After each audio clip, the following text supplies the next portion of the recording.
Hi, my name is Grace Kemp from www.scriptureseries.com. I'd like to share with you some brief thoughts on the Dead Sea, thoughts that came from personal observation. When I was visiting in Israel, I was on the 17th floor of a beautiful hotel south of En Gedi, near the southern end of the Dead Sea. I looked out the window and was quite amazed because I thought I was looking at the Al Lisan Peninsula. However, the peninsula seemed to go all the way across the Dead Sea, all the way over to Israel's side. Normally, from my familiarity with it, it went halfway out into the Dead Sea from the Jordanian side. In the morning, I asked our guide Tito if that wasn't the Al Lisan Peninsula, and he assured me that it was the Al Lisan Peninsula.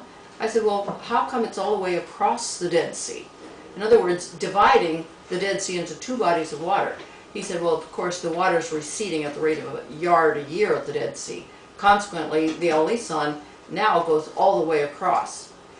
I was simply stunned because I was familiar with Ezekiel 47, which says that during the millennium, the 1,000-year reign of Christ, as soon as the temple is built at Shiloh, the river of life will flow out from underneath the altar.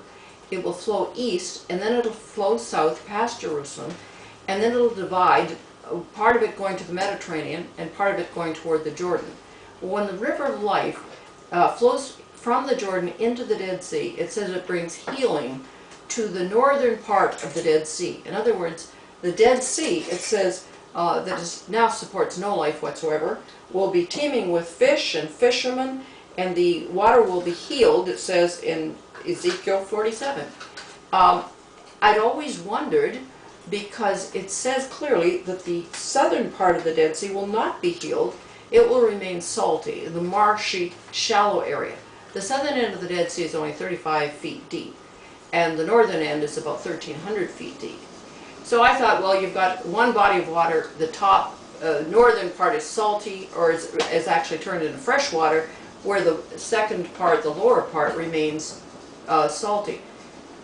I was amazed to see that God has separated them into two separate bodies of water. Now it's easy to understand how the northern section, the deep section, could be healed and made fresh water, and the southern section, the marshy, salty area, would remain salty. Another thing that I noticed when I was standing at Qumran looking at the Dead Sea, how, of course, it's far from the shore now because of the falling water level in the Dead Sea. It suddenly dawned on me that this could be a possibility. At the midpoint of the tribulation, about 5 million Jews will run for their lives from the, quote, beast who will be in Jerusalem and seeking to destroy them.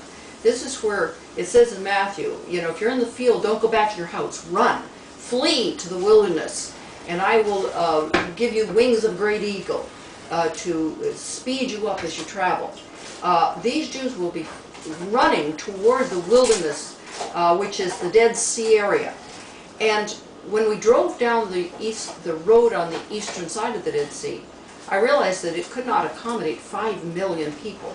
Also, because of the earthquakes that will hit that area in the tribulation, I was looking at the boulders above us on the western side, and I think the road will be totally impassable in the tribulation. And then from Qumran, looking at the Dead Sea, I saw mud flats on the eastern side that must have stretched out 3,000 feet. They weren't even all the way, they weren't 3,000 feet all the way down, but as the Dead Sea falls, there's mud flats on the eastern side, and I thought, God is probably preparing a highway in the sea for the fleeing Jews as they run toward probably Petra, a place that is prepared for them in Jordan. So I think it'd be easy to visualize them running through the Dead Sea to the Al Lisan Peninsula, crossing over to the Jordan side, and traveling as quickly as they could down into the Araba Valley and to Petra. And so it tells me that the coming of the Lord draweth nigh. Time to get ready. Be prepared. Make sure you have a relationship with Christ so that you can be ready to go when He calls us home. God bless you.